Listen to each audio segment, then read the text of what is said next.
ito ay rated SPG. Striktong patnubay at gabay ng magulang ang kailangan. Maaaring may masiselang tema, lengguwahe, karahasan, sexual, horror o droga na hindi angkop sa mga...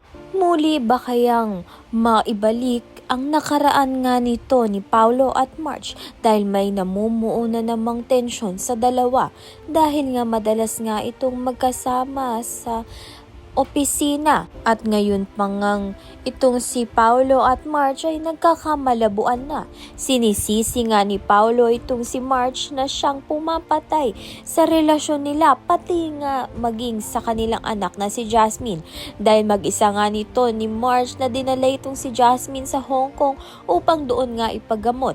Subalit dahil ayaw nang makita ni Marge na nahihirapan nga ang anak niyang si Jasmine kaya naman nga binalik niya nga ito muli sa Pilipinas. Kaya naman nga't pagbalik nga niya, galit na galit nga itong si Paulo sa kanya dahil hindi na nga raw siya nirespeto. Pati nga itong si Greg dahil hindi na nga rin daw nirespeto ang buong pamilya nila.